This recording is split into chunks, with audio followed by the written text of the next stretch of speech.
ಅವರಿಗೆ ಬಿಡೋದಿಲ್ಲ ನಾನು. ಆದರೆ ಯಾವಾಗಲೂ ಕೂಡ ಈ ಕರ್ನಾಟಕ ರಾಜ್ಯದ ಇತಿಹಾಸದಲ್ಲಿ ಯಾರಾದರೂ ಹೆಚ್ಚು ಹೊಸ ಮುಖಗಳನ್ನ, ಹೆಚ್ಚು ರಾಜಕಾರಣಿಗಳನ್ನ ಈ ನಾಡಿಗೆ ಕೊಟ್ಟದ್ದಿದ್ರೆ ಅದು ಕೀರ್ತಿ ನನಗೆ ಮಾತ್ರ, ಬೇರೆ ಯಾರು ಮಾಡಿಲ್ಲ. ನಾವು ಯಾರದೇ ಹೆಸರು ಹೇಳಿ, ಹೇಗೆ ಹೇಳ್ತೀರಾ? ಯಾರು ಬೇಕು ಈಗ ನೀವು ಕೇಳಿ, ಯಾರ ಹತ್ರ ನೀವು ವಿಶ್ವನಾಥನನ್ನು ಕೇಳಿ ಅಥವಾ ನೀವು ಡಿ ಕೆ ಶಿವಕುಮಾರನ್ನು ಕೇಳಿ, ನಿಮಗೆ ಮೊದಲು ಇದು ಶಾಸಕರ ಈ ಅಭ್ಯರ್ಥಿ ಮಾಡಿದ್ದು ಯಾರು ಅಂತ ಕೇಳಿ, ಅವರೇ ಯುವಕ ಕಾಂಗ್ರೆಸ್ಸು ಗ್ರಾಮೀಣ ಪ್ರದೇಶದ ಬೆಂಗಳೂರು ಮಾಡಿದ್ದು ಯಾರು ಅಂತೇಳಿ ಅವ್ರ ಹತ್ರನೇ ಕೇಳಿ, ನಮ್ಮ ಜನಾರ್ದನ ಪೂಜಾರಿ ಅವರನ್ನೇ ಕೇಳಿ ನೀವು. ಆದ್ರಿಂದ ಇದರಲ್ಲಿ ಮೊನ್ನೆ ನಮ್ಮ ಈಗ ಎ ಕೃಷ್ಣಪ್ಪನವರನ್ನು ಕೇಳಿ, ನೀವು ಯಾರು ಮುಖಂಡರನ್ನು ಕೇಳಿದ್ರು ಕೂಡ 100ಕ್ಕೆ 85% ಯಾರು ರಾಜಕಾರಣಿಗಳು ಇವತ್ತು ಸಕ್ರಿಯವಾಗಿದ್ದಾರೆ ಅವರ ಮೇಲ್ಮೆಗೆ ಮತ್ತು ಅವರನ್ನ ರಾಜ್ಯದ ರಾಜಕಾರಣಕ್ಕೆ ಸಮರ್ಪಿಸಿದಂತ ಒಂದು ಕೆಲಸ ನಾನು ಮಾಡಿದ್ದಲ್ಲದೆ ಇದು ಬೇರೆಯವರು ಮಾಡಿದ್ರು. ಹಾಗಾದ್ರೆ 100ಕ್ಕೆ 85ರಷ್ಟು ಮಂದಿ ಹೇಳಿದ್ರು ಕೂಡ ಆ 15 ಮಂದಿ ಉಳಿದಿರ್ತಕ್ಕಂಥವ್ರು ಅವರು ಬಹಳಷ್ಟು ವಿರೋಧವನ್ನು ವ್ಯಕ್ತಪಡಿಸ್ತಾರ ನಿಮಗೆ? ಇದ್ದೇ ಇರ್ತದೆ. ಒಂದು ರಾಜಕೀಯದಲ್ಲಿ ಸಕ್ರಿಯವಾಗಿದ್ರೆ ಅದಕ್ಕೆ ವಿರೋಧವಾದಂತ, ಯಾವಾಗಲೂ ಕೂಡ ರಾಜಕಾರಣದಲ್ಲಿ ವಿರೋಧ ಇದ್ರೆ ಅದಕ್ಕೆ ಒಂದು ಸೌಂದರ್ಯ ಇರ್ತದೆ. ಇಲ್ಲದಿದ್ದರೆ ವಿರೋಧ ಇಲ್ಲದಿದ್ರೆ ಅದು ಬಹಳ ಜಡವಾಗಿರ್ತದೆ. ಹಾಗಾದ್ರೆ ನಿಮ್ ಬಗ್ಗೆ ಇಷ್ಟೊಂದು ಊಹಾಪೋಹಗಳನ್ನು ಹಬ್ಬಿಸ್ತಿರ್ತಕ್ಕಂಥವ್ರು 15 ಮಂದಿ ಮಾತ್ರ. ನಾನು ಅದು ಹೇಳುದಿಲ್ಲ, ಊಹಾಪೋಹವನ್ನು ಎಬ್ಬಿಸುವುದು ಬಹಳ ಒಳ್ಳೇದು. ಯಾಕೆಂತ ಹೇಳಿದ್ರೆ ನಾವು ಮತ್ತು ಹೆಚ್ಚು ಸಕ್ರಿಯರಾಗ್ತೇವೆ, ಮತ್ತು ಹೆಚ್ಚು ರಚನಾತ್ಮಕವಾಗ್ತೇವೆ, ಮತ್ತು ಹೆಚ್ಚು ನಾವು ಕ್ರಿಯಾತ್ಮಕವಾಗಿ ಕೆಲಸ ಮಾಡ್ಲಿಕ್ಕೆ ಆಗುದಿಲ್ಲ. ಯಾವಾಗಲೂ ವಿರೋಧಿಗಳು ಇದ್ದೇ ಇರಬೇಕು. ಆದ್ರೆ ಮೊಯ್ಲಿ ಅವರ ಬಗ್ಗೆ ಇರ್ತಕ್ಕಂಥ ಆಪಾದನೆಗಳೇನು ಅಂತ ಹೇಳಿದ್ರೆ, ಮೊಯ್ಲಿ ಅವರಿಗೆ ತಕ್ಷಣ ಚುನಾವಣೆ ನಡೆಯೋದು ಇಷ್ಟ ಇಲ್ಲ, ಪುನಃ ಅವರನ್ನ ಕರ್ನಾಟಕಕ್ಕೆ ಕರಿಬೇಕು ಅಥವಾ ಕರ್ನಾಟಕ ರಾಜ್ಯದಲ್ಲಿ ರಾಜಕಾರಣದಲ್ಲಿ ಸಕ್ರಿಯರಾಗಬೇಕು ಅನ್ನತಕ್ಕಂಥ ಆಸೆ ಇದೆ ಅವರಿಗೆ ಕೃಷ್ಣರವರು ಬರೋದು ಇಷ್ಟವಿಲ್ಲ, ಮತ್ತು ಅವರಿಗೆ ಕೆಲವರು ಮಾತ್ರ ಬೆಳೆಯೋದು ಇಷ್ಟ ಇಲ್ಲ ಅನ್ನತಕ್ಕಂಥ ಆಪಾದನೆಗಳು ನೀವು ಕಾಂಗ್ರೆಸ್ ಪಕ್ಷದೊಳಗೆ ಕೇಳಬಹುದು. ಅದು ಯಾರು ಹೇಳ್ತಾರೋ ಅವರವರ ಒಂದು, ಒಬ್ಬೊಬ್ಬರಿಗೊಂದು ಅಜೆಂಡಾ ಇರ್ತದೆ. ಮತ್ತೊಬ್ಬರನ್ನ ಏನೋ ಕೆಲವರು ನಿರ್ಮಾಣ ಮಾಡುವಂಥದ್ದು, ಕೆಲವರಿಗೆ ನಿರ್ನಾಮ ಮಾಡುವಂಥದ್ದು ಇದೆ. ಈ ನಿರ್ನಾಮ ಮಾಡುವವ್ರದ್ದು ಅಭಿಪ್ರಾಯ ಹಾಗೆ ಇರ್ತದೆ. ಯಾಕಂದ್ರೆ ಮತ್ತೊಬ್ಬರನ್ನು ಹೇಗೆ ನಿರ್ನಾಮ ಮಾಡಬೇಕು, ನಾವು ಯಾವಾಗಲೂ ಕೂಡ ನಿರ್ಮಾಣ ಮಾಡುವವರು, ನಿರ್ನಾಮದಲ್ಲಿ ನಮಗೆ ಆಸಕ್ತಿ ಇಲ್ಲ. ಮತ್ತೆ ಯಾರು, ಅದೊಂದು ನಮ್ಮ ತಂದೆಯವರೊಂದು ಮಾತು ಹೇಳಿದ್ದಾರೆ. ಏನಂತ ಹೇಳಿದ್ರೆ, ಒಬ್ಬ ಬೆಳೀತಾ ಇದ್ರೆ ಅವನು ಬೆಳಿಲಿಕ್ಕೆ ನೀನು ಅವನು ಬೆಳಿತಾನೆ ಅಂತೇಳಿ ನೋಡಬಾರ್ದು, ನೀನು ಕುಬ್ಜನಾಗ್ತಿ ಅಂತೇಳಿ. ಅವನು ಬೆಳಿತಾನೆ, ನೀನು ಬೆಳಿ. ನಮ್ಮ ತಂದೆಯವರು ಮತ್ತೊಂದು ಮಾತು ಹೇಳ್ತಾ ಇದ್ರು, ಮನಸ್ಸಿನ ಒಳಗೆ ಶ್ರೀಮಂತಿಕೆ ಇದ್ರೆ ಹೊರಗೂ ಬರ್ತದೆ ಅಂತೇಳಿ. ಆದ್ರಿಂದ ನಾವು ಆ ಸಂಸ್ಕೃತಿಯಲ್ಲಿ ಬೆಳೆದವರು ಚಿಕ್ಕಂದಿನಲ್ಲೂ ಕೂಡ. ಅದಕ್ಕಾಗಿ ನನಗೆ ಶ್ರೀರಾಮಾಯಣ ಮಾನ್ವೇಷಣ ಅಂತ ಮಹಾಕಾವ್ಯ ರಚನೆ ಮಾಡಲಿಕ್ಕೆ ಸಾಧ್ಯ ಆಯಿತು. ಅದರಲ್ಲಿ ಹೇಳತಕ್ಕಂಥದ್ದು ಸತ್ಯ ಮತ್ತು ಅಹಿಂಸೆ. ಆ ತತ್ವದಲ್ಲಿ ನಾನು ಯಾವಾಗಲೂ ಬಿಟ್ಟು ಕೊಡೋದಿಲ್ಲ. ಆದ್ರಿಂದ ಆಕ್ರಮಣಶೀಲ ಪ್ರವೃತ್ತಿ ಏನಿದೆ ಅದು ನನ್ನ ಹತ್ರ ಇಲ್ಲವೇ ಇಲ್ಲ. ಆದರೆ ನಾನು ಬೆಳಿಬೇಕು ಅಂತ ಹೇಳಿದ್ರೆ, ಅಥವಾ ನಾನು ಪುನಃ ಕರ್ನಾಟಕಕ್ಕೆ ಬರಬೇಕು ಅಂತ ಹೇಳಿದ್ರೆ ಯಾರಿಗೂ ತಡಿಲಿಕ್ಕೆ ಸಾಧ್ಯ ಆಗುದಿಲ್ಲ. ಆದ್ರೂ ಸಹ ಮೊಯ್ಲಿ ಅವರು ಛಲ ಇದೆ ನನ್ನ ಹತ್ರ. ಮೊಯ್ಲಿ ಅವರು ಕರ್ನಾಟಕದ ಕೆಲವರು ರಾಜಕಾರಣಿಗಳ ಅಂತ ಹೇಳಿದ್ರೆ, ಪ್ರಮುಖವಾಗಿ ಕಾಂಗ್ರೆಸ್ ರಾಜಕಾರಣಿಗಳ ವಿರುದ್ಧ ಪಿತೂರು ಮಾಡಿಬಿಡ್ತಾರೆ ಅಲ್ಲಿ ಅಂತ ಹೇಳಿದ್ರೆ AICC ಅಲ್ಲಿ, ಅಥವಾ ಸೋನಿಯಾ ಗಾಂಧಿ ಅವ್ರ ಜೊತೆ ಅಂತ. ಎಲ್ರಿಗೂ ಗೊತ್ತು ಸೋನಿಯಾ ಗಾಂಧಿ ಅವರು ಯಾರ ಮಾತನ್ನು ಕೇಳ್ತಾರೆ, ಯಾರ ಮಾತನ್ನು ಕೇಳೋದಿಲ್ಲ ಅಂತ. ಆದ್ರೂ ಸಹ ಇಂಥ ಆಪಾದನೆಗಳು ಕಷ್ಟ ಅಂತ ಹೇಳಿದ್ರೆ ಪಿತೂರಿ ಮಾಡುವಷ್ಟು ಅವಕಾಶನೇ ಇಲ್ಲ ಅಲ್ಲಿ. ನನಗೆ ಸುಮಾರು ಒಂದು 3 ಸಮಿತಿಗಳ ಅಧ್ಯಕ್ಷತನ ಇದೆ. 2 ದೊಡ್ಡ ದೊಡ್ಡ ಆಂಧ್ರ ಮತ್ತು ಅಸ್ಸಾಂನ ರಾಜ್ಯದ ಉಸ್ತುವಾರಿ ಇದೆ. ಅದರ ಮೇಲೆ ನಮ್ದು ಆಡಳಿತ ಸುಧಾರಣಾ ಆಯೋಗದ ಕೆಲಸ ಇದೆ. ನನಗೆ ಈಗಾಗಲೇ 18 ಗಂಟೆಗಳ ಕಾಲ ದಿವಸ ಕೆಲಸ ಮಾಡಬೇಕಾದ್ದು ಅಷ್ಟು ಕೆಲಸ ಇದೆ. ಆದ್ರಿಂದ ಈ ಪಿತೂರಿ ಮಾಡಬೇಕಾದ್ರೆ ನಾವು 1 ಗಂಟೆ ಬೇಕು ನನಗೆ. ಅದು ಅವಕಾಶ ಇಲ್ಲ ನನಗೆ. ಹಾಗಾದ್ರೆ ಜನ ಯಾತಕ್ಕಾಗಿ ಅಂದ್ಕೊಂಡ್ರು ನಿಮಗೆ ಕೃಷ್ಣರವರು ಕರ್ನಾಟಕಕ್ಕೆ ಬರೋದು ಇಷ್ಟ ಇಲ್ಲ ಅಂತ? ಅರೆ, ಕೃಷ್ಣರವರು ಕರ್ನಾಟಕಕ್ಕೆ ಬರುವುದಕ್ಕೂ ನನಗೂ ಏನು ಸಂಬಂಧನೇ ಇಲ್ಲ. ನಾವು ತಡೆಯೋನು ಅಲ್ಲ, ಅಥವಾ ನಾನು ಬೇಕು ಅಂತ ಹೇಳಿದ್ರೆ ಅವರನ್ನು ಕಳಿಸ್ತಾರ. ಅದು ಅವರು ಅಲ್ಲಿ ಹೈಕಮಾಂಡ್ಗೆ ಬಿಟ್ಟು ಜನರ ಅಭಿಪ್ರಾಯ ಬಿಟ್ಟು. ಏನಾದ್ರೂ ಒಂದು ವೈಯಕ್ತಿಕ ಕಾರಣ ಇರ್ಬೋದು? ಏನಿಲ್ಲ, ವೈಯಕ್ತಿಕ ಕಾರಣನೇ ಇಲ್ಲ. ಅವರು ಇಲ್ಲಿ ಮುಖ್ಯಮಂತ್ರಿ ಆಗಿರ್ಲು 1 ನಿಮಿಷ 1 ಗಳಿಗೆ ಕೂಡ ನಾನು ಅವರ ವಿರುದ್ಧ ಪಿತೂರು ಇಲ್ಲಿ ಮಾಡದೇ ಇದ್ದಾಗ ನಾನು ಯಾಕೆ ಮಾಡಬೇಕು? ಮತ್ತೆ ಕೂಡ ನಾನು ಮುಖ್ಯಮಂತ್ರಿ ಇರುವಾಗ PV ನರಸಿಂಹರಾಯರು ಕೇಳಿದ್ರು, ಅವರನ್ನ ನಾವು ಮಂತ್ರಿಮಂಡಲಕ್ಕೆ ಸೇರಿಸ್ತಾರ? ನಾನು ಸೇರಿಸ್ತೇನೆ ಅಂತ ಹೇಳಿ, ಡೆಪ್ಟಿ ಚೀಫ್ ಮಿನಿಸ್ಟರ್ ಮಾಡ್ತೇನೆ, ಅವ್ರಿಗೆ ಬೇಕಾದ ಪೋರ್ಟ್ಫೋಲಿಯೋ ಕೊಡ್ತೇನೆ ಅಂತೇಳಿ ನಾನೇ ಹೇಳಿದೆ. ಬೇಡ ಅಂತ ಹೇಳಿದ್ರೆ ಆಗ ಆಗ್ತಾ ಇರಲಿಲ್ಲ ಅವರು. ಆದ್ರೂ ಕೂಡ ಖರ್ಗೆ ಅವರನ್ನ ಮುಖ್ಯಮಂತ್ರಿ ಅಭ್ಯರ್ಥಿಗಳನ್ನಾಗಿ ಅಂತ ಹೇಳಿದ್ರೆ ಹೇಳ್ತಾರೆ ಅಂತ ಹೇಳೋದಕ್ಕಿಂತ ಮೊದಲೇ ನೀವು ಯಾವಾಗಲೂ ಹೇಳ್ತೀರಲ್ಲ, ಇಲ್ಲ ಅಂತ ಪ್ರವೃತ್ತಿ ಇಲ್ಲ, ಹೇಳೋದು ಬೇಡ ಅನ್ನೋ ರೀತಿಯಲ್ಲಿ ಹೇಳ್ತಿರಲ್ಲ, ಯಾತಕ್ಕಾಗಿ? ಏನಿಲ್ಲ, ನಾನು ಹೇಳಿದ್ದು ಇಷ್ಟೇ. ಯಾಕಂದ್ರೆ ಹೈಕಮಾಂಡಿನ ಮನಸ್ಸೇನಿದೆ ಅಥವಾ ಜನರ ಇಲ್ಲಿ ನಮ್ಮ ಕರ್ನಾಟಕದಲ್ಲಿ ಇಲ್ಲಾಂದ್ರೆ ಅಪ್ಪಿ ತಪ್ಪಿ ಆದ್ರೂ ಹೇಳ್ಬಿಡ್ಬೋದು ಅನ್ನೋ ರೀತಿಯಲ್ಲಿ ಪ್ರಶ್ನೆ ಇಲ್ಲ ಆಕ್ಷೇಪವನ್ನ ಇಲ್ಲ. ನಾವೆಲ್ಲ ವಿಚಾರ ಮಾಡಿ ಮಾತಾಡುವುದು, ವಿಚಾರ ಇಲ್ಲದೆ ಮಾತಾಡುದು ಅಲ್ಲ, ಬೇರೆ ಸಂದರ್ಭಕ್ಕೆ ಸರಿಯಾಗಿ ಮಾತಾಡುದು. ಈಗ ಧರ್ಮ್ ಸಿಂಗ್ ಅವರು ಹೇಳಿದ್ರು, ಆ ನಂತರ ಸಹ ನೀವು ಪ್ರತಿಕ್ರಿಯೆ. ಧರ್ಮ್ ಸಿಂಗ್ ಅವರು ಮಾತಾಡಿದಾಗೆ ನಾನು ವೀರಪ್ಪ ಮೊಯ್ಲಿ ಅವರು ಮಾತಾಡುದಿಲ್ಲ. ನಮಗೆ ಗೊತ್ತಿದೆ ಪರಿಸ್ಥಿತಿ. ಇಲ್ಲಿ ಮುಖ್ಯವಾಗಿ ವೀರೇಂದ್ರ ಪಾಟೀಲ್ ಮುಖ್ಯಮಂತ್ರಿ ಮಾಡುವಾಗಲೂ ಕೂಡ ಚುನಾವಣೆಯ ಸಂದರ್ಭದಲ್ಲಿ ಇವರೇ ಮುಖ್ಯಮಂತ್ರಿ ಆಗ್ತಾರೆ ಅಂತ ಯಾರು ಪ್ರತಿಬಿಂಬಿಸಿಲ್ಲ ಇಲ್ಲಿವರೆಗೆ. ಕರ್ನಾಟಕದ ಪರಿಸ್ಥಿತಿ ಇಲ್ಲ, ಆಗಿನ ಪರಿಸ್ಥಿತಿ ಇದೆ, ಈಗಿನ ಪರಿಸ್ಥಿತಿ ಇದೆ. ಮಾಡಲೇಬೇಕು ಅಂತ ಹೇಳಿದ್ರೆ ಅದು ಕಾಂಗ್ರೆಸ್ ಅಧ್ಯಕ್ಷರಿಗೆ ಬಿಟ್ಟದ್ದು. ಅದನ್ನ ನಾನು ಹೇಳುದು ಹೇಗೆ? ನಾನು ಹೇಳಿದ್ರೆ ಕಾಂಗ್ರೆಸ್ ಅಧ್ಯಕ್ಷರ ಕೆಲಸ ನಾನು ಮಾಡಿದಾಗ ಆಗ್ತದೆ. ಆದ್ರಿಂದ ಅದು ಬೇಜವಾಬ್ದಾರಿ ಹೇಳಿಕೆ ಆಗ್ತದೆ. ಈಗ ಹೈಕಮಾಂಡ್ ಯಾವುದೇ ನಿರ್ಧಾರವನ್ನ ತಗೊಳ್ತಾ ಇಲ್ಲ, ಅದೇ ಕಾಂಗ್ರೆಸ್ ಪಕ್ಷಕ್ಕೆ ಕರ್ನಾಟಕದಲ್ಲಿ ಮುಳುವಾಗ್ಬಿಡ್ಬೋದು ಅಂತ ನಿರ್ಧಾರ ತೆಗೆದುಕೊಳ್ಳದಂತಹ ಒಂದು ಪರಿಸ್ಥಿತಿಗೆ ಸಹ ನಿಮ್ಮಂತವರು ಇಲ್ಲ. ಯಾವ ಸಂದರ್ಭದಲ್ಲಿ ಯಾವ ನಿರ್ಣಯ ತಗೊಳ್ಬೇಕು ನಮ್ಮ ಕಾಂಗ್ರೆಸ್ ಅಧ್ಯಕ್ಷರಿಗೆ ಸ್ಪಷ್ಟವಾಗಿ ಗೊತ್ತಿದೆ, ಹೈಕಮಾಂಡ್ಗೆ ಕೂಡ ಗೊತ್ತಿದೆ. ಆದ್ರೆ ನಾವು ಬೇಜವಾಬ್ದಾರಿಯಿಂದ ಅವರಿಗೆ ಯಾವುದೇ ರೀತಿ ಇದಂತ ಒತ್ತಾಯ ಹಾಕತಕ್ಕಂಥದ್ದು ಅದು ತಪ್ಪಾಗ್ತದೆ. ಆದ್ರೆ ನಮ್ಗೆ ಈ idle mind is devil's mind ಅಂತ ಹೇಳ್ತಾರಲ್ಲ, ಆದ್ರಿಂದ ವರ್ಕ್ಶಾಪ್ ಅಂತೇಳಿ ಆ ತರ ನನ್ನ ಮನಸ್ಸು ಇಲ್ವೇ ಇಲ್ಲ. ನನಗೆ ಕೆಟ್ಟ ಯೋಚನೆಗಳು ಅಥವಾ ಕೆಟ್ಟ ಜನರು ನನ್ನ ಸುತ್ತ ಬರಬಾರ್ದು, ಕೆಟ್ಟ ಯೋಚನೆ ನನ್ನ ಮನಸ್ಸಿನಲ್ಲಿ ತುಳಿದಾಡಬಾರ್ದು ಅಂತೇಳಿ ನಾನು ಚಿಕ್ಕಂದಿನಲ್ಲೂ ಕೂಡ ಒಂದು 18 ಗಂಟೆಗಳ ಕಾಲ ಕೆಲಸ ಮಾಡೋದು. ನನ್ನ ಕೆಲಸ ಇದೆ ಫುಲ್. ಮತ್ತೆ ಬೆಳಿಗ್ಗೆ 5 ಗಂಟೆಯಿಂದ ಆ ಕೆಲಸ ಪಾಪ ಏನ್ ಮಾಡ್ತೀರಿ, ಇದೆಲ್ಲ ಅದು ಇದೆಲ್ಲ ಐಡಲ್ ಮೈಂಡ್ ಇದೆಲ್ಲ ಈ ಯೋಚನೆ ಮಾಡೋರು ಅವರು ಪಾಪ. ಅವರಿಗೆ ದೇವರು ಒಳ್ಳೆ ಸದ್ಬುದ್ಧಿ ಕೊಡ್ಲಿ ಅಂತೇಳಿ ನಾವು ಪ್ರಾರ್ಥನೆ ಮಾಡೋದು. ಯೋಚನೆಗಳು ಇವೆ ಕಾಂಗ್ರೆಸ್ ಪಕ್ಷದಲ್ಲಿ ಕೆಲವರ ಮನಸ್ಸಲ್ಲಿ ಅನ್ನತಕ್ಕಂಥ ನಿಮ್ಗೆ ಗೊತ್ತಿದೆಯಾ? ನನಗೆ ಗೊತ್ತಿಲ್ಲ. ನಾನು ಅದಕ್ಕೆ ಅವರು ಯಾರ ಮನಸ್ಸಿನಲ್ಲಿ ಏನಿದೆ ಅಂತೇಳಿ ಹುಡುಕತ್ತ ಆ ಸಂಶೋಧನೆ ನಾನು ಮಾಡೋದಿಲ್ಲ. ನಾನು ಸಂಶೋಧನೆ ಮಾಡೋದು ಈ ನಾಡಿಗೆ ಅಥವಾ ಜನರಿಗೆ ಅಥವಾ ಈ ದೇಶಕ್ಕೆ ಏನು ಒಳ್ಳೇದಾಗ್ಲಿಕ್ಕೆ ಸಾಧ್ಯ ಇದೆ, ಈ ಯೋಚನೆನೇ ನನ್ನ ಮನಸ್ಸಿನಲ್ಲಿ ತುಂಬಿರುವಾಗ ಈ ವಿಚಾರದಲ್ಲಿ ಇಂಥ ವಿಚಾರಗಳಿಗೆ ನನ್ನ ಮನಸ್ಸು ಸುಳಿಯುವುದೇ ಇಲ್ಲ. ಈಗ ಕೆಲವರು ಹೇಳ್ತಾರೆ ಕಾಂಗ್ರೆಸ್ ಪಕ್ಷದಲ್ಲಿ ಈಗ ಕೃಷ್ಣರವರನ್ನ ವಿರೋಧಿಸ್ತಕ್ಕಂಥವ್ರು ಖರ್ಗೆ ಅವರ ಪರ ಇರ್ತಾರೆ, ಆದ್ರೆ ಖರ್ಗೆ ಅವರನ್ನು ವಿರೋಧಿಸ್ತಕ್ಕಂಥವ್ರು ಕೃಷ್ಣರವ್ರ ಜೊತೆ. ನಾನು ಎರಡು ಪಂಗಡದಲ್ಲಿ ಅದೇ ಒಂದು ನೀವು ಇಬ್ಬರನ್ನು ವಿರೋಧಿಸ್ತೀರಾ? ನಾನು ಎರಡು ಪ್ರಭಾವ ವಲಯದಲ್ಲೂ ಇಲ್ಲ, ಮತ್ತೆ ಇಬ್ಬರನ್ನು ವಿರೋಧ ಮಾಡುವಂತಹದ್ದು ಇಲ್ಲ. ಯಾರು ಕೊನೆಗೆ ನಮ್ಮ ಶಾಸಕರು ಆಯ್ಕೆ ಮಾಡ್ತಾರೆ ಇಲ್ಲಿ ಅಥವಾ ನಮ್ಮ ಹೈಕಮಾಂಡ್ ಯಾರನ್ನು ಆಯ್ಕೆ ಮಾಡ್ತಾರೆ ಅವರಿಗೆ ಸಂಪೂರ್ಣವಾಗಿ ಬೆಂಬಲ ಕೊಡುವಂತಹದ್ದೇ ನನ್ನ ಪರಮೋದ್ಯೋಯ ಮತ್ತೆ ನನ್ನ ಕರ್ತವ್ಯ. ಆದ್ರೆ ಕಾಂಗ್ರೆಸ್ ಪಕ್ಷ ಕರ್ನಾಟಕದಲ್ಲಿ ಗೆಲ್ಲಬೇಕು ಅಂತ ನಿಮ್ಗೆ ಇಲ್ವಾ? ಖಂಡಿತ ಗೆಲ್ತದೆ. ಗೆಲ್ಲತಕ್ಕಂತ ಎಲ್ಲಾ ವಾತಾವರಣ ಪರಿಸ್ಥಿತಿ ಮುಂದುವರೆದ್ರೆ ಅದು ಕಷ್ಟವಾಗ್ಬಿಡ್ತದೆ. ಯಾಕೆ ಅಂತ ಪರಿಸ್ಥಿತಿ ಅತಂತ್ರ ಸ್ಥಿತಿ ಇಲ್ಲ. ಖಂಡಿತವಾಗಿ ಅತಂತ್ರ ಸ್ಥಿತಿ ಇಲ್ಲ. ನಮ್ಮ ಪಕ್ಷವನ್ನ ನಾವು ಕಟ್ಟಬೇಕಾಗ್ತದೆ. ಪಕ್ಷ ಕಟ್ಟುವುದರಲ್ಲಿ ನಾವು ಸ್ವಲ್ಪ ಅಷ್ಟು ಯಶಸ್ವಿ ಆಗಿಲ್ಲ. ಈಗಲಾದ್ರೂ ಕೂಡ ಜನ ಎಲ್ಲ ಮನಸ್ಸು ಒಟ್ಟುಗೂಡಿ ಒಗ್ಗಟ್ಟಾಗಿ ಕೆಲಸ ಮಾಡಿದ್ರೆ ಮತ್ತು ಸರಿಯಾದಂತ ಅಭ್ಯರ್ಥಿಗಳನ್ನ ಆಯಾ ಜಿಲ್ಲೆಗಳಲ್ಲಿ ಅಥವಾ ಎಲ್ಲಾ ಸಮಾಜಕ್ಕೆ ಸಮುದಾಯಕ್ಕೆ ಮತ್ತು ಒಂದು ಸರಿಯಾದಂತ ಪ್ರಾತಿನಿಧ್ಯ ಕೊಟ್ರೆ ಎಲ್ಲ ಕಾಂಗ್ರೆಸ್ನಲ್ಲಿ ಕಾಂಗ್ರೆಸ್ ಅಂತೇಳಿ ಒಂದು ದೊಡ್ಡ ಶಕ್ತಿ, ಆ ಶಕ್ತಿಯ ಮೂಲಗಳನ್ನು ಹುಡುಕಿ ನಾವು ನಿಜವಾಗಿ ಇಲ್ಲಿ ಬೆಳೆಸಿದ್ರೆ ಕಾಂಗ್ರೆಸ್ ಖಂಡಿತವಾಗಿ ಕಾಂಗ್ರೆಸ್ ಅನ್ನು ಸೋಲಿಸುವಂತ ಯಾವ ರಾಜಕೀಯ ಶಕ್ತಿ ಕೂಡ ಇಲ್ಲಿಲ್ಲ. ರಾಜ್ಯಪಾಲರ ದರ್ಬಾರಿನ ಬಗ್ಗೆ ಅಂತ ಎಲ್ಲರೂ ಬರೀತಾ ಇದ್ದಾರೆ, ಹೇಳ್ತಾ ಇದ್ದಾರೆ ಅಂತ ಒಂದು ಅಭಿಪ್ರಾಯವನ್ನು ವ್ಯಕ್ತಪಡಿಸ್ತಾ ಇದ್ದಾರೆ. ನಿಮಗೆ ಅನ್ನಿಸ್ತಾ ಇದೆಯಾ ಇದು ರಾಜ್ಯಪಾಲರ ದರ್ಬಾರು ಆಡಳಿತವಲ್ಲ? ನನಗೆ ಅನಿಸುವುದಿಲ್ಲ. ಯಾಕಂದ್ರೆ ಇಲ್ಲಿ ರಾಜ್ಯ ಆಡಳಿತ ಮಾಡತಕ್ಕಂಥದ್ದು ರಾಜ್ಯಪಾಲರೇ ಇಲ್ಲಿ, ಅದು ಮರಿಬಾರ್ದು ನಾವು. ಈಗ ಬೇರೆ ಪ್ರಾತಿನಿಧಿಕವಾದಂತ ಸರ್ಕಾರ ಇಲ್ಲ. ಈಗ ರಾಜ್ಯಪಾಲರ ಆಡಳಿತ ಮಾಡುವಾಗ ಅವ್ರು ರಾಜ್ಯಪಾಲರ ಆಡಳಿತ ಮಾಡದೆ ಮತ್ತೆ ಯಾರು ಮಾಡಬೇಕು? ಅಷ್ಟೇ ಇರೋದು. ಅದಕ್ಕೆ ದರ್ಬಾರು ಅವರು ಸಲಹೆ ಸೂಚನೆಗಳಿಂದ ಯಾವ ಮೂಲಗಳನ್ನಾದ್ರೂ ಪಡಿಬಹುದು, ಅದರಲ್ಲಿ ಏನು ತಪ್ಪಿಲ್ಲ. ಆದ್ರೂ ಸಹ ಜನಪ್ರತಿನಿಧಿಗಳಾಗಿದ್ದಂತ ವ್ಯಕ್ತಿಗಳಿಂದ ಕೇಳಿದ್ರೆ ತಪ್ಪಿಲ್ವಲ್ಲ? ಈಗ ನೀವು ಯಾವುದೇ ಒಂದು ಕ್ಷೇತ್ರವನ್ನು ಪ್ರತಿನಿಧಿಸ್ತಾ ಇಲ್ಲ, ಆದ್ರೂ ಸಹ ನೀವು ರಾಷ್ಟ್ರಕ್ಕಾಗಿ ಕೆಲಸವನ್ನ ಮಾಡ್ತಾ ಇದ್ದೀರಾ. ಅದೇ ರೀತಿ ಅವರು ನಿವೃತ್ತರಾದ್ರೆ ಅಥವಾ ಅವರು ಈಗ ಪದಚ್ಯುತರಾದ್ರೆ ಅಥವಾ ಅವ್ರೀಗ ಹೇಳಿದ್ರೆ ಇನ್ನು ಚುನಾವಣೆ ಬರತಕ್ಕ ಕಾಯ್ಬೇಕು ಅಂತಿದ್ರು ಸಹ ಅವರ ಸಲಹೆಗಳನ್ನ ಪಡ್ಕೊಂಡ್ರೆ ಏನು ತಪ್ಪಿಲ್ವಲ್ಲ? ಕೇಳ್ಬೋದಲ್ಲ. ರಾಜ್ಯಪಾಲರು ಅನ್ನತಕ್ಕಂಥದ್ದು ಯಾರ ಸಲಹೆ ಕೇಳಬೇಕು, ಯಾವ ಸಲಹೆ ಕೇಳಬೇಕು ಅದು ಅವರಿಗೆ ಬಿಟ್ಟದ್ದು. ಯಾಕಂದ್ರೆ ಅವರಿಗೆ ಸಲಹೆಗಾರರಿದ್ದಾರೆ. ಅದು ಕೂಡ 3 ಸಲಹೆಗಾರರು ಕೂಡ ಅತ್ಯುತ್ತಮವಾದಂತ ಹೆಸರನ್ನ ಪಡೆದಂತ ಸಲಹೆಗಾರರು. ಆ 3 ಮಂದಿಗಳು ನಿಮ್ಮ ಮಾತನ್ನೇ ಹೆಚ್ಚು ಕೇಳ್ತಾರೆ. ಯಾಕೆ ಕೇಳ್ತಾರೆ?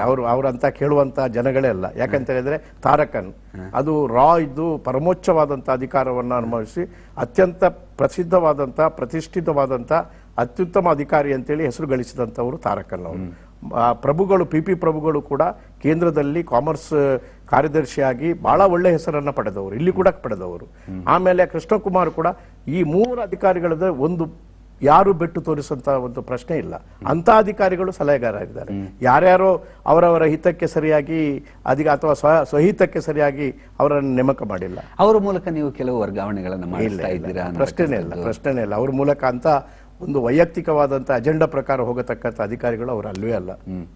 ಅದು ಇವತ್ತಲ್ಲ, ಒಂದು 35-40 ವರ್ಷಗಳಿಂದ ಅವರು ಒಂದು ಸ್ಪಷ್ಟವಾದಂತ ಒಂದು ಸ್ಫಟಿಕದಂತೆ ಕೆಲಸ ಮಾಡಿದಂತ ಅಧಿಕಾರಿಗಳ ಮೇಲೆ ಬೆಟ್ಟು ತೋರಿಸತಕ್ಕಂಥದ್ದು ಅಥವಾ ಇಂಥವರ ಮಾತನ್ನೇ ಅವ್ರು ಕೇಳ್ತಕ್ಕಂಥದ್ದು ಅದು ಕುಹಕತನದ ಮಾತು. ಈ ರಾಷ್ಟ್ರಪತಿ ಆಡಳಿತದಿಂದ ಈಗ ಕರ್ನಾಟಕದಲ್ಲಿ ಅರಾಜಕತೆ ನಿರ್ಮಾಣವಾಗಿದೆ. ಅದು ಕಾಂಗ್ರೆಸ್ ಪಕ್ಷಕ್ಕೆ ಶೋಭೆ ತರ್ತಕ್ಕಂಥದ್ದಲ್ಲ. ಖಂಡಿತವಾಗಿ ಅರಾಜಕತೆ ಇಲ್ಲ. ಏನಾಗ್ತದೆ ಅಂದ್ರೆ ಒಂದು ಅಧಿಕಾರದಿಂದ ಮತ್ತೊಂದು ಅಧಿಕಾರಕ್ಕೆ ಆದಾಗ ಆ ಟ್ರಾನ್ಸಿಷನ್ ಪೀರಿಯಡ್, ಬದಲಾವಣೆಯ ಪರಿವರ್ತನೆಯ ಕಾಲ ಇದೆಯಲ್ಲ, ಅದನ್ನು ಅರಾಜಕತೆ ಅಂತ ಹೇಳುವುದಿಲ್ಲ. ಆದ್ರೆ ಪರಿವರ್ತನೆ ಆಗದಿದ್ರೆ ಯಥಾಸ್ಥಿತಿಯನ್ನೇ ಇವರು ಮುಂದುವರಿಸಿಕೊಂಡು ಹೋದ್ರೆ ಅವರ ಮೇಲೆ ಒಂದು ಅಪವಾದ ಬರ್ತದೆ.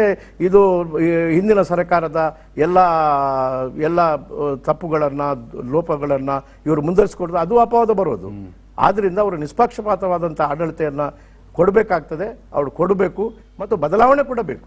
ಒಂದು ಪ್ರಾತಿನಿಧಿಕವಾಗಿರ್ತಕ್ಕಂಥ ಸರ್ಕಾರದ ಅವಶ್ಯಕತೆ ಇದೆ ಅಂತ ನಿಮ್ಗೆ ಖಂಡಿತ ಇದೆ, ಅದು ಬರಲೇಬೇಕು. ಆದ್ರೆ ಚುನಾವಣೆ ಬೇಗ ಆಗಬೇಕು ಅಂತ ಕಾಂಗ್ರೆಸ್ ಪ್ರಶ್ನೆ ಅದಲ್ಲ.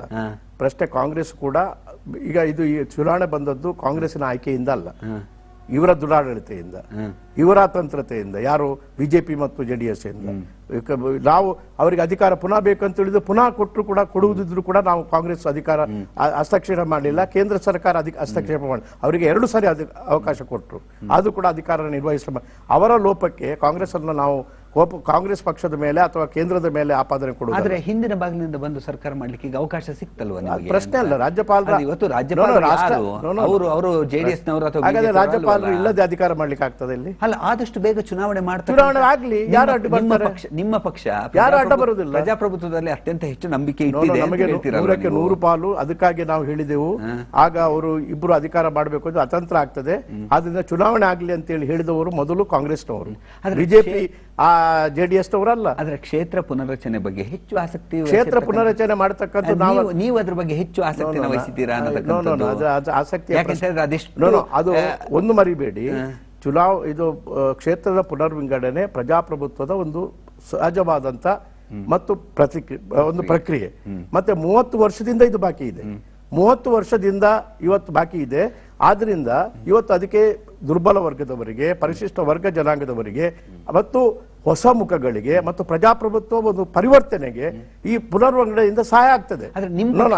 ಒಂದು ಹೇಳ್ಬಿಡ್ತೇನೆ, ಪರಿವರ್ತನೆ ಆಗ್ತದೆ. ಅದು ಇಡೀ ದೇಶದ ಪ್ರಶ್ನೆ, ಬರೀ ಕರ್ನಾಟಕದ ಪ್ರಶ್ನೆ ಅಲ್ಲ.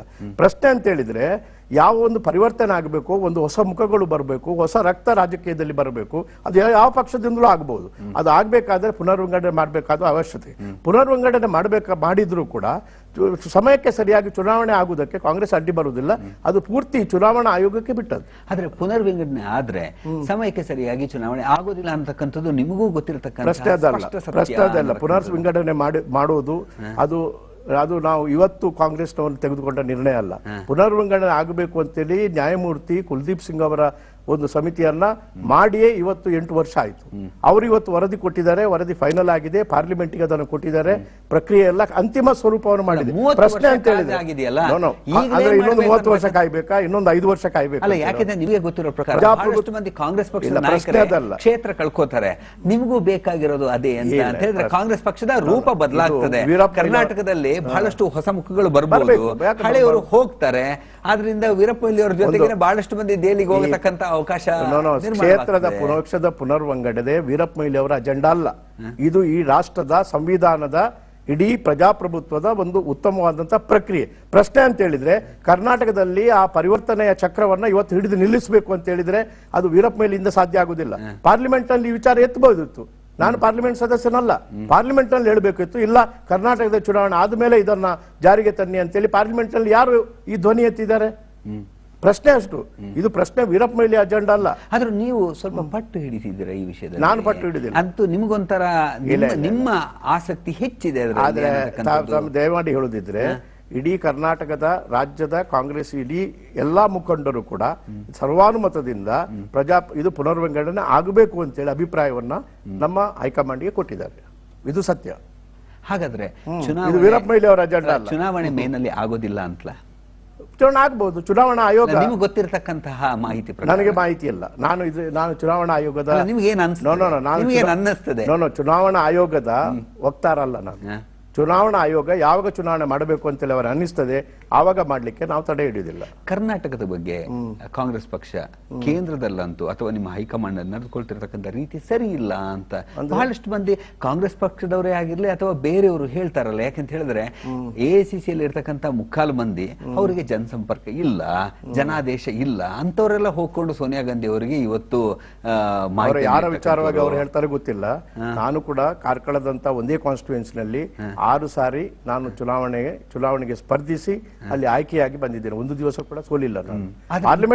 ಪಾರ್ಲಿಮೆಂಟ್ ನಲ್ಲಿ ಸೋಲಿರಬಹುದು ಮೊನ್ನೆ, ಅದು ಪ್ರಶ್ನೆ ಅಲ್ಲ. ಜನಗಳ ಅಭಿಪ್ರಾಯ ಏನು ಅಂತೇಳಿ ನನಗೆ ಸ್ಪಷ್ಟವಾಗಿ ತಿಳಿದ ಅನೇಕರಿಗೆ ಗೊತ್ತಿರುವುದಿಲ್ಲ. ಇದೆಲ್ಲ ಬಹಳ ಸಣ್ಣದಾಗಿ ಮಾತಾಡುವವರು ಇರ್ತಾರಲ್ಲ, ಅಂತವರಿಗೆ ಉತ್ತರ ಕೊಡ್ಲಿಕ್ಕೆ ನಮ್ಗೆ ಆಗುದಿಲ್ಲ. ಆದ್ರೆ ಈಗ ಕೇಂದ್ರದಲ್ಲಿ ಈಗ ಸೋನಿಯಾ ಗಾಂಧಿ ಅವರಿಗೆ ಯಾರಾದ್ರೂ ವಿಚಾರವನ್ನು ತಿಳಿಸಬೇಕು ಅಂತಿದ್ರೆ ಅದು ಆಸ್ಕರ್ ಫರ್ನಾಂಡಸ್ ಅವರು ಆಗಿರ್ಬೋದು ಅಥವಾ ಪೃಥ್ವಿರಾಜ್ ಚೌಹಾಣ್ ಆಗಿರ್ಬೋದು ಅಥವಾ ಅಹಮದ್ ಪಟೇಲ್ ರವರು ಆಗಿರ್ಬೋದು. ಬಿಟ್ರೆ ಬೇರೆ ಯಾರಿಗೂ ಅಂತ ಒಂದು ಪ್ರಭಾವವೇ ಆಗಿರ್ಲಿ ಅಥವಾ ಅಂತ ಒಂದು ಶಕ್ತಿ ಆಗ್ಲಿ ಇಲ್ಲ ಅನ್ನತಕ್ಕಂಥದ್ದು. ಆದ್ರಿಂದ ಬರ್ತಕ್ಕಂಥದ್ದು ಅವರ ಆ ಮೂಲಗಳಿಂದ ಯಾವಾಗ್ಲೂ ಬರ್ತದೆ. ಕ್ಷಮಿಸಿ, ಇದಕ್ಕೆ ಒಂದು ಉಸ್ತುವಾರಿ ಅಂತೇಳಿ ಪೃಥ್ವಿರಾಜ್ ಚೌಹಾಣ್ ಅವರಿದ್ದಾರೆ. ಅವರು ರಾಜ್ಯದ ಎಲ್ಲಾ ಪ್ರತಿನಿಧಿಗಳನ್ನ ಬೆಂಗಳೂರಿನಲ್ಲಿ ಸಮಾಲೋಚನೆ ಮಾಡಿದ್ದಾರೆ, ಡೆಲ್ಲಿಯಲ್ಲಿ ಸಮಾಲೋಚನೆ ಮಾಡಿದ್ದಾರೆ, ಬರೀ ವೀರಪ್ಪ ಮೊಯ್ಲಿ ಅವರನ್ನ ಸಮಾಲೋಚನೆ ಮಾಡಲಿಲ್ಲ. ಆದ್ರಿಂದ ಇದೆಲ್ಲ ಈ ಸಣ್ಣ ಅಪಸ್ವರ ಬರುವಂತದ್ದು ಇದೆಲ್ಲ ಅದು ಕೆಲವರೆಲ್ಲ ಕೆಟ್ಟ ಆಲೋಚನೆನೇ ಅವರಿಗೆ ಅವರ ಪ್ರಕೃತಿ ಸಂಸ್ಕೃತಿ ಆಗಿದ್ದಾರೆ. ಅವರು ಮಾಡಿದ್ರೆ ಇದಕ್ಕೆಲ್ಲ ಸ್ಪಂದಿಸತಕ್ಕಂತ ಕೆಲಸ. ಸೋನಿಯಾ ಗಾಂಧಿ ಅವ್ರದ್ದು ಒಂದು ವಿಚಾರ ಏನು ಅಂತ ಹೇಳಿದ್ರೆ ಅವರು ಯಾವ ಮಾಹಿತಿ ಕಾಲುವೆ ಮೂಲಕ ಬರಬೇಕು ಮಾಹಿತಿ ಆ ಮಾಹಿತಿಯನ್ನ ಮಾತ್ರ ಪಡ್ಕೋತಾರೆ. ಈಗಿರ್ತಕ್ಕಂಥದ್ದು ಪೃಥ್ವಿರಾಜ್ ಚೌಹಾಣ್ ರವರ ಮೂಲಕ ಮಾತ್ರ ಪಡ್ಕೊಳ್ತಕ್ಕಂಥದ್ದು. ಆದ್ರಿಂದ ಅವರು ಬೇರೆ ಯಾರ ಮಾತನ್ನು ಕೇಳತಕ್ಕಂತ ಒಂದು ಸರಿ ಇಲ್ಲ ಪರಿಸ್ಥಿತಿಯಲ್ಲಿ ಈಗ ನಮ್ಮ ಕಾಂಗ್ರೆಸ್ ಅಧ್ಯಕ್ಷರು ಇಡೀ ದೇಶಕ್ಕೆ ಕಾಂಗ್ರೆಸ್ನ ಅಧ್ಯಕ್ಷರು. ಅವ್ರು ತಿಳ್ಕೊಳ್ಬೇಕು ಎಲ್ಲ ಅನೇಕ ಮೂಲಗಳು ಅವರಿಗಿದೆ.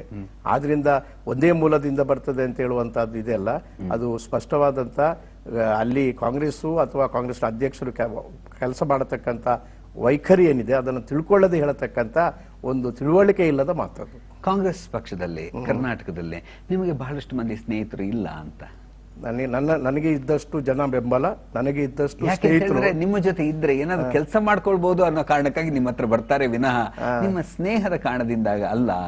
ಇಲ್ಲ, ನನಗೆ ಬಹಳ ಸ್ನೇಹಿತರು ಇದ್ದಾರೆ. ಬಹುಶಃ ಅವರಿಗೆ ಪಾಪ ನಾನು ಹೇಳಿದೆ ಅಲ್ಲ ನಿಮಗೆ, ಸ್ನೇಹದ ನಿಜವಾದಂತ ಪ್ರಾಮಾಣಿಕವಾದಂತ ಒಂದು ವಿಶ್ವಾಸಯುತವಾದಂತ ಸ್ನೇಹದ ವಿಸ್ತಾರವಾದಂತ ಕ್ಷೇತ್ರ ನನಗೆ ಇದ್ದಷ್ಟು ಯಾರಿಗೂ ಇಲ್ಲ.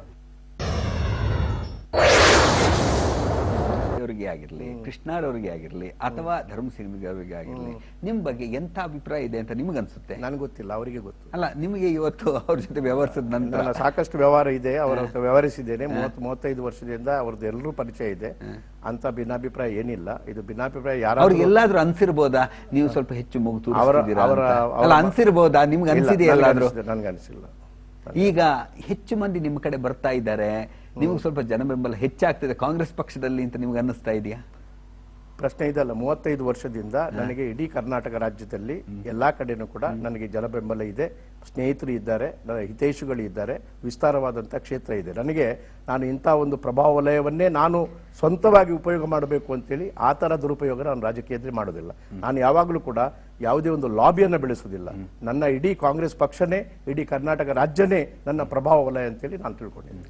ಆದರೆ ಆಡಳಿತ ಸುಧಾರಣೆಯಲ್ಲಿ ಆಗಿರ್ಬೋದು ಅಥವಾ ದೇಶದ ಬಗ್ಗೆ ನೀವು ಇಟ್ಕೊಂಡಿರ್ತಕ್ಕಂಥ ಕನಸುಗಳೇ ಆಗಿರ್ಬೋದು, ಆ ನಿಟ್ಟಿನಲ್ಲಿ ಹೆಚ್ಚು ಕೆಲಸವನ್ನು ಮಾಡಬಹುದಾಗಿತ್ತು. ಇವರಿಗೆ ಪುನಃ ರಾಜಕೀಯ ಆಗಕ್ಕಪ್ಪ ಅಂತಕ್ಕಂಥ ಒಂದು ಪ್ರಶ್ನೆ ಇದೆ. ನಾನು ರಾಜಕೀಯ ವ್ಯಕ್ತಿನೇ, ಕಾಂಗ್ರೆಸ್ನಲ್ಲೇ ಸೇರಿದ್ದೆ. ನಾನು ಕಾಂಗ್ರೆಸ್ನ ಬಗ್ಗೆ, ಕರ್ನಾಟಕ ರಾಜ್ಯದ ಹಿತಾಸಕ್ತಿಯ ಬಗ್ಗೆ, ಇಡೀ ರಾಷ್ಟ್ರದ ಒಂದು ಕಾಂಗ್ರೆಸ್ಸಿನ ಒಂದು ಅಭ್ಯುದಯದ ಬಗ್ಗೆ ನನಗೆ ವಿಶೇಷವಾದ ಆಸಕ್ತಿ ಇದೆ. ಮತ್ತು ನಾನು ಈ ಫ್ಯೂಚರ್ ಚಾಲೆಂಜಸ್ ಅಂಡ್ ಅಪರ್ಚುನಿಟೀಸ್ ಅಂತೇಳಿ ಕಾಂಗ್ರೆಸ್ನ ಒಂದು ಸಮಿತಿ ಮಾಡಿದ್ದಾರೆ. ಅದು ಕಾಂಗ್ರೆಸ್ನ ಬಗ್ಗೆ ಹಿಂದಿನ ಮತ್ತು ಮುಂದಿನ ಸವಾಲುಗಳೇನು, ಅದಕ್ಕೆ ಯಾವ ರೀತಿಯ ಪ್ರಶ್ನೆಗಳು ಬರ್ತದೆ, ಆ ಬಗ್ಗೆ ಕಾಂಗ್ರೆಸ್ ಅನ್ನ ಇಡೀ ಒಂದು ವಿಸ್ತಾರವಾದ ಕ್ಷೇತ್ರವನ್ನ ಯಾವ ರೀತಿಯಲ್ಲಿ ಬೆಳೆಸಬಹುದು ಅಂತೇಳಿ ಆ ಸಮಿತಿಗೆ ಕೂಡ ನನ್ನನ್ನು ಅಧ್ಯಕ್ಷರನ್ನ ಮಾಡಿದ್ದಾರೆ. ಆದ್ರಿಂದ ನನಗೆ ಇಡೀ ಕರ್ನಾಟಕ ರಾಜ್ಯ ಮಾತ್ರ ಅಲ್ಲ, ಇಡೀ ರಾಷ್ಟ್ರದ ಕಾಂಗ್ರೆಸ್ನ ಅಭ್ಯುದಯದ ಬಗ್ಗೆ ನನಗೆ ವಿಶೇಷವಾದಂತಹ ಆಸಕ್ತಿ ಅದು ಖಂಡಿತವಾಗಿ ಕೂಡ ಇದೆ. ಪಾಪ ಕೆಲವರಿಗೆಲ್ಲ ಅರ್ಥ ಆಗುದಿಲ್ಲ, ಇದೆಲ್ಲ ಬಹಳ ದೊಡ್ಡ ಉನ್ನತ ವಿಚಾರಗಳು ಕೆಲವರಿಗೆ ಅರ್ಥ ಆಗುದಿಲ್ಲ. ಪುನಃ ಅವಕಾಶ ಸಿಕ್ಕಿದ್ರೆ ಇನ್ನೊಮ್ಮೆ ಮುಖ್ಯಮಂತ್ರಿಗಳಾಗಬಹುದು ಅನ್ನತಕ್ಕಂಥ ಆಸೆ ಇಟ್ಕೊಂಡಿದ್ದೀರಿ? ಈಗ ನಾನು ಸ್ವಂತ ಆಶೆ ಯಾವಾಗಲೂ ಇಟ್ಟುಕೊಳ್ಳುವುದಿಲ್ಲ. ನನ್ನ ಪ್ರಶ್ನೆ ಅಂತ ಹೇಳಿದ್ರೆ, ಇಡೀ ಕರ್ನಾಟಕ ರಾಜ್ಯದ ಆಸಕ್ತಿ ಅಥವಾ ಕರ್ನಾಟಕದ ಕಾಂಗ್ರೆಸ್ನ ಆಸಕ್ತಿ ಮತ್ತು ನಾಡಿನ ಜನರಿಗೆ ಯಾರು ಮುಖ್ಯಮಂತ್ರಿ ಆಗಬೇಕು ಅದನ್ನ ಆಯ್ಕೆ ಮಾಡತಕ್ಕಂಥ ಹಕ್ಕು ಮುಂದೆ ಚುನಾಯಿತರಾಗತಕ್ಕಂಥ ಕಾಂಗ್ರೆಸ್ನ ಶಾಸಕರಿಗೆ ಬಿಟ್ಟದ್ದು ಅಥವಾ ನಮ್ಮ ಹೈಕಮಾಂಡ್ಗೆ ಬಿಟ್ಟದ್ದು. ಇದು ಒಂದು ಒಳ್ಳೆ ಸಂದರ್ಭ ಅಂತ ಒಂದು ಸ್ಥಾನದ ಕಡೆ ನಾನು ಅವಕಾಶವನ್ನು ಹೊಂಚು ಹಾಕಿಕೊಂಡು ಹೋಗತಕ್ಕಂಥ ಅಥವಾ ಅದಕ್ಕಾಗಿ ಪಿತೂರಿ ಮಾಡತಕ್ಕಂಥ ಪ್ರವೃತ್ತಿ ನನಗೆ ಇಂದು ಬರಬಾರ್ದು, ಮುಂದೂ ಬರಬಾರ್ದು. ಅವಕಾಶ ಬರ್ತಕ್ಕಂಥ ದಾರಿಯಲ್ಲಾದ್ರೂ ಇರಬೇಕು ಅನ್ನತಕ್ಕಂಥ ಒಂದು ಪ್ರಯತ್ನ ಮಾಡ್ತಾ ಇದ್ದೀರಾ? ಯಾಕೆ ನಾ ಇಲ್ಲದಾಗ ಬಿಡಬಾರ್ದು, ಆದ್ರಿಂದ ಬರೀ ದೆಹಲಿಯಲ್ಲೇ ಉಳ್ಕೊಂಡ್ಬಿಟ್ರೆ ಇದು ಅಗತ್ಯ ಇಲ್ಲದ ಕೆಲಸ, ನನಗೆ ಅಗತ್ಯ ಇಲ್ಲದ ಕೆಲಸ. ನನಗೆ ಏನು ಕರ್ತವ್ಯ ಕೊಟ್ಟಿದ್ದಾರೆ ಕರ್ನಾಟಕ ರಾಜ್ಯದ ಜನ ಅಥವಾ ನಮ್ಮ ಕೇಂದ್ರದ ನಮ್ಮ ಕಾಂಗ್ರೆಸ್ನ ಅಧ್ಯಕ್ಷರು ಅಥವಾ ಪ್ರಧಾನಮಂತ್ರಿಗಳು, ಅದರಲ್ಲಿ ನನಗೆ ಸಂಪೂರ್ಣ ನೆಮ್ಮದಿ ಇದೆ, ತೃಪ್ತಿ ಇದೆ. ಮತ್ತೆ ನನಗೆ ಒಬ್ಬ ಅತೃಪ್ತನಲ್ಲ, ಮತ್ತೊಂದು ಅವಕಾಶದ ಮೇಲೆ ಅವಕಾಶವನ್ನ ಹುಡುಕಿಕೊಂಡು ಹೋಗತಕ್ಕಂತ ಒಬ್ಬ ಅತೃಪ್ತ ಜೀವಿ ನಾನಲ್ಲ. ಇವತ್ತು ಬಹಳಷ್ಟು ಮಂದಿ ಮಾಡ್ತಕ್ಕಂಥ ಆಪಾದನೆ ಏನು ಅಂತ ಹೇಳಿದ್ರೆ, ಕಾಂಗ್ರೆಸ್ ಪಕ್ಷದ ಕಚೇರಿಯಲ್ಲೇ ರಾಜ್ಯಪಾಲರು ಇರಬೇಕೇನೋ, ಯಾಕೆಂದ್ರೆ ಅಷ್ಟೊಂದು ಕಾಂಗ್ರೆಸ್ ಮಯವಾಗ್ಬಿಟ್ಟಿದೆ ರಾಜ್ಯಪಾಲರ ರಾಜಭವನ ಅಂತ. ಇದು ಕೆಲವು ಸ್ವಾರ್ಥಿಗಳ ಒಂದು ಆಪಾದನೆ. ಹಾಗಾದ್ರೆ ರಾಜ್ಯಪಾಲರಲ್ಲಿ ಆ ಕಾಂಗ್ರೆಸ್ನ ಗುಣ ಇಲ್ಲ, ಕಾಂಗ್ರೆಸ್ನ ರಕ್ತನೇ ಇದೆ. ಅವರು ಕಾಂಗ್ರೆಸ್ ಹಾಗಾದ್ರೆ ಅವರು ಆ ರಕ್ತಕ್ಕೆ ತಕ್ಕಂತೆ ನಡ್ಕೊಳ್ತಾ ಇಲ್ಲ. ಯಾರು ಕಾಂಗ್ರೆಸ್ನ ರಕ್ತಕ್ಕೆ ತಕ್ಕಂತೆ ನಡ್ಕೊಳ್ತಾ ಇಲ್ಲ ಅವರು? ನೀವು ಹೇಳ್ತಾ ಆದ್ರೆ ನಾನು ಹೇಳ್ತಾ ಇಲ್ಲ, ಅವರೊಂದು ನಿಷ್ಪಕ್ಷಪಾತವಾದಂತ ಆಡಳಿತಗಾರ, ಅವರೊಬ್ಬರ ಚಾರ್ಟರ್ಡ್ ಅಕೌಂಟ್. ಕಾಂಗ್ರೆಸ್ ಕೇಳಿ ದಯಮಾಡಿ ಕೇಳಿ, ಕಾಂಗ್ರೆಸ್ನಲ್ಲಿ ಇದ್ದದ್ದು ಏನು ತಪ್ಪಿಲ್ಲ, ಕಾಂಗ್ರೆಸ್ನಲ್ಲಿ ಏನು ತಪ್ಪಿದ್ದದ್ದು ದೊಡ್ಡ ಆಪಾದನೆ ಅಲ್ಲ ಅದು. ಮತ್ತೆ ಒಳ್ಳೆ ಆಡಳಿತಗಾರ, ಮತ್ತೆ ಒಬ್ಬ ಗಾಂಧಿ ಅನುಯಾಯಿಗಳೊಬ್ಬರು, ಮತ್ತೆ ಮಹಾತ್ಮ ಗಾಂಧಿ ಜೊತೆಯಲ್ಲಿ ಕೆಲಸ ಮಾಡಿದವರು ಅವರು, ಅನೇಕ ಮುಖಂಡರ ಜೊತೆಯಲ್ಲಿ ಕೆಲಸ ಮಾಡಿದವರು, ಒಬ್ಬ ಪರಿಣಿತವಾದಂತಹ ಆಡಳಿತಗಾರ. ಆದ್ರಿಂದ ಅನೇಕರಿಗೆ ಅದು ತಿಳುವಳಿಕೆ ಇಲ್ಲದೆ ಅದು ಮಾತಾಡ್ತಾರೆ ಹೊರತು ಸಂಪೂರ್ಣವಾದಂತಹ ಒಂದು ಸಮಗ್ರವಾದಂತ ಮಾಹಿತಿ ನಮ್ಮ ರಾಮೇಶ್ವರ್ ಠಾಕರ್ ಅವರಿಗೆ ಬಗ್ಗೆ ಇದ್ದವರು ಈ ತರ ಮಾತಾಡೋದು. ನಿಮಗೆ ಸಂಪೂರ್ಣವಾಗಿರ್ತಕ್ಕಂತಹ ಅಂತ ಹೇಳಿದ್ರೆ ಅವರ ಕಾರ್ಯವೈಖರಿ ಬಗ್ಗೆ ನೋಡಿ, ನಾನು ಇದನ್ನ ಯಾರಿಗೂ ಸರ್ಟಿಫಿಕೇಟ್ ಕೊಡ್ಲಿಕ್ಕೆ ಹೇಳ್ತಕ್ಕಂಥದ್ದು. ಆದ್ರೂ ಕೇಂದ್ರದಲ್ಲೂ ಕೆಲಸ ಮಾಡ್ತಾ ಇದ್ದೀರಾ, ಈಗ ರಾಜ್ಯವನ್ನು ನೋಡ್ಕೋತಿದ್ದೀರಾ ನೀವು ಅಂತ ಹೇಳಿದ್ರೆ ಇಲ್ಲಿ ನಿಮ್ಮ ಪಕ್ಷದ ರಾಜಕಾರಣವನ್ನ. ಆದ್ರಿಂದ ನಿಮಗೆ ಅನ್ನಿಸ್ತಾ ಇದೆಯಾ ಅಂತಂದ್ರೆ, ಹೀಗೆ ಮುಂದುವರೆದ್ರೆ ನಿಮಗೆ ಅದು ಸೂಕ್ತವಾಗಿರ್ತದೆ, ಇದು ನಿಮ್ಮ ಪರವಾಗಿ ಜನಾಭಿಪ್ರಾಯ ವ್ಯಕ್ತವಾಗ್ತದೆ ಅನ್ನತಕ್ಕಂಥದ್ದು? ಇದು ನನ್ನ ಪರ್ಸನಲ್ ಎಜೆಂಡಾ ಏನಿಲ್ಲ ಕರ್ನಾಟಕದಲ್ಲಿ. ಅಲ್ಲ ಹೇಳಿದ್ರೆ ಕಾಂಗ್ರೆಸ್ ಪಕ್ಷಕ್ಕೆ ಈ ರಾಜ್ಯಪಾಲರ ಆಡಳಿತದಿಂದ ಒಳ್ಳೇದಾಗ್ತದೆ ಅನ್ನತಕ್ಕಂಥ ಭಾವನೆ ಇದು ಇಷ್ಟು ಬೇಗ ನಾವು ರಾಜ್ಯಪಾಲರ ಆಡಳಿತ ಬಗ್ಗೆ ನಿರ್ಣಯ ಮಾಡೋ ಸಂದೇಹ ಬಂದೇ ಮೂರುವರೆ ತಿಂಗಳಾಯ್ತು. ಆದ್ರಿಂದ ಈ ಬಗ್ಗೆ ಒಂದು ಬಹಳ ತಾತ್ಕಾಲಿಕವಾದಂತಹ ನಿರ್ಣಯ ಮಾಡತಕ್ಕಂಥದ್ದು ಅದು ಸರಿ ಇಲ್ಲ. ಈಗ ವಿಶ್ವನಾಥ್ರವರು ಪುಸ್ತಕವನ್ನು ಬರೆದ್ರು, ಬಹಳಷ್ಟು ದೊಡ್ಡ ವಿವಾದವಾಯಿತು. ನಿಮಗೇನಾದ್ರೂ ಅಭಿಪ್ರಾಯ ಇದೆಯಾ ಅದ್ರ ಬಗ್ಗೆ? ನಾನು ಆ ಪುಸ್ತಕನೇ ಓದಿಲ್ಲ, ಅಭಿಪ್ರಾಯ ಹೇಗೆ ಮಾಡಿ. ಆದ್ರೂ ಸಹ ಅದ್ರ ಬಗ್ಗೆ ವಿವಾದದ ಬಗ್ಗೆ ಪತ್ರಿಕಾ ಹೇಳಿಕೆ ಮೇಲೆ ನಾನು ಸಾಮಾನ್ಯವಾಗಿ ಪ್ರತಿಕ್ರಿಯೆ. ಆದ್ರೆ ಕಾಂಗ್ರೆಸ್ ಪಕ್ಷದಲ್ಲಿ ಬಹಳಷ್ಟು ಗುಂಪುಗಾರಿಕೆ ಇದೆ ಅನ್ನತಕ್ಕಂಥದ್ದು ಗೊತ್ತಿದೆಯಾ ನಿಮಗೆ? ಪ್ರತಿ ರಾಜಕೀಯ ಪಕ್ಷದಲ್ಲಿ ಗುಂಪುಗಾರಿಕೆ ಇದೆ. ಅದು ಯಾವಾಗ ನಮ್ಮ ತಮ್ಮ ಪರ್ಸನಲ್ ಎಜೆಂಡಾವನ್ನ ಕಾರ್ಯಕ್ರಮವನ್ನು ಮುಂದುಗೊಂಡು ಆ ಗುಂಪುಗಾರಿಕೆ ಬರ್ತದೆ. ಪರ್ಸನಲ್ ಎಜೆಂಡಾ ಇರಬಾರ್ದು, ಕಾಂಗ್ರೆಸ್ನ ಎಜೆಂಡಾ ಇರಬೇಕು. ಈ ಭಿನ್ನಾಭಿಪ್ರಾಯ ಗುಂಪುಗಾರಿಕೆಗಳನ್ನ ಹತ್ತಿಕ್ಕತ್ತಿದ್ರೆ ಅದು ಬಂಡಾಯಕ್ಕೆ ಕಾರಣವಾಗಬಹುದಾ ಅನ್ನತಕ್ಕಂಥ ಪ್ರಶ್ನೆ. ಇದನ್ನೆಲ್ಲ ಕಾಂಗ್ರೆಸ್ಗೆ 125 ವರ್ಷಗಳ ಏನಿಲ್ಲ. ನಾವು ಏನಾಗಿದೆ ಅಂತ ಹೇಳಿದ್ರೆ, ಆಗಾಗ ಬರತಕ್ಕಂಥ ಪ್ರಚಲಿತವಾದಂತಹ ಸವಾಲುಗಳನ್ನ ಸಮಸ್ಯೆಗಳನ್ನ ಎದುರಿಸತಕ್ಕಂಥ ಒಂದು ಆಂತರಿಕ ಶಕ್ತಿ ಏನಿದೆ ಅಲ್ಲ, ಅದು ಕಾಂಗ್ರೆಸ್ ಪಕ್ಷದಲ್ಲಿ ಇರುವಷ್ಟು ಬೇರೆ ಯಾವ ಪಕ್ಷದಲ್ಲಿ. ಇವತ್ತು ಸಿದ್ದರಾಮಯ್ಯ ಅವರನ್ನ ಹಿಂದುಳಿದ ವರ್ಗಗಳ ನಾಯಕ ಅನ್ನೋ ರೀತಿಯಲ್ಲಿ ನೋಡ್ತಾ ಇದ್ದಾರೆ. ಕಾಂಗ್ರೆಸ್ ಪಕ್ಷದಲ್ಲೂ ಕೂಡ ನಿಮ್ಗಂತ ಅವಕಾಶಗಳು ಸಿಕ್ಲಿಲ್ವಾ? ನಿಮಗಂತ ಅವಕಾಶ? ನಾನು ಕಾಂಗ್ರೆಸ್ನ ನಾಯಕ ಅಂತೇಳಿಯೇ ಗುರುತಿಸಬೇಕು ಅಂತೇಳಿ ಮೊದಲಿಂದಲೂ ನನ್ನ ಪ್ರಯತ್ನ. ಆದ್ರೆ ನಾಡಿನ ಬೇಡ, ರಾಷ್ಟ್ರ ವರ್ಗಕ್ಕೆ ಸೇರಿದ ನಾಯಕ, ಒಂದು ಪಾಕ್ಷಿಕವಾದಂತ ಒಬ್ಬ ನಾಯಕ ಅಂತೇಳಿ ಹೇಳಿದ್ರೆ ನಾವು ಇಡೀ ಕಾಂಗ್ರೆಸ್ನ ನಾಯಕರಾಗುದಿಲ್ಲ. ಆದ್ರಿಂದ ನಾನು ಆತರ ಬೆಳ್ಕೊಂಡು ಅಂತ ರೀತಿಯಲ್ಲಿ ಬೆಳೀಲಿಕ್ಕೆ ಇಚ್ಛೆ ಪಡ್ತಕ್ಕಂಥವ್ರಿಗೆ ಭವಿಷ್ಯ ಇಲ್ಲ ಅಂತ ಹೇಳ್ತೀನಿ. ಭವಿಷ್ಯ ಎಲ್ರಿಗೂ ಇದೆ. ಭವಿಷ್ಯ ಒಳ್ಳೆ ನಾಯಕತ್ವವನ್ನು ಬೆಳೆಸಿದ್ರೆ ಯಾರಿಗೆ ಭವಿಷ್ಯ ಇಲ್ಲ? ಆದ್ರೆ ಕಾಂಗ್ರೆಸ್ ಪಕ್ಷದಲ್ಲಿ ವಿಪರೀತ ಎಲ್ರಿಗೂ ಆಸೆ ಇದೆ ಮುಖ್ಯಮಂತ್ರಿಗಳಾಗ್ಲಿಕ್ಕೆ ಅಥವಾ ದೊಡ್ಡ ನಾಯಕರುಗಳಾಗ್ಲಿಕ್ಕೆ. ಅಷ್ಟೇ ನಾಯಕರುಗಳ ಸಂಖ್ಯೆಯೂ ಇದೆ. ಅದೇ ಒಂದು ರೀತಿಯಲ್ಲಿ ಮಾರಕವಾಗೋದು ಏನಾಗುದಿಲ್ಲ. ಹೆಚ್ಚು ನಾಯಕರಿದ್ರೆ ಹೆಚ್ಚು ಶಕ್ತಿ ಬರ್ತಾ ಇದ್ರೆ. ಆದ್ರೆ ಅವರೆಲ್ಲ ಕಾಂಗ್ರೆಸ್ನ ಒಗ್ಗಟ್ಟಿನ ಮತ್ತು ಐಕ್ಯತೆಯ ಮತ್ತು ಶಕ್ತಿಯ ದೃಷ್ಟಿಯಿಂದ ಅವರು ಕ್ರೋಢೀಕರಣ ಮಾಡಿದ್ರೆ ಆ ನಾಯಕತ್ವವೇ ನಮಗೆ ಆಸ್ತಿ. ಅದು ಕೆಲವರು ಯುವಕರು ಏನು ಹೇಳ್ತಾರೆ ಅಂತ ಹೇಳಿದ್ರೆ, ಕಾಂಗ್ರೆಸ್ನ ಕೆಲವು ಹಿರಿಯ ನಾಯಕರು ನಿವೃತ್ತರಾಗುವ ಸಮಯ ಬಂದಿದೆ ಅಂತ. ಈಗ ಅವರು ಪ್ರಸಕ್ತ ಅಲ್ಲದಿದ್ರೆ, ರೆಲೆವೆಂಟ್ ಅಲ್ಲದಿದ್ರೆ ನಿವೃತ್ತರ ಆಗ್ಬಹುದು, ಏನ್ ತೊಂದ್ರೆ ಇಲ್ಲ. ಆದ್ರೆ ನಿರ್ಧಾರ ಮಾಡ್ತಕ್ಕಂಥವ್ರು ಅದು ಜನ ನಿರ್ಣಯ ಮಾಡ್ತಾರೆ ಮತ್ತು ಕಾಂಗ್ರೆಸ್ ಪಕ್ಷ ನಿರ್ಣಯ ಮಾಡ್ತದೆ.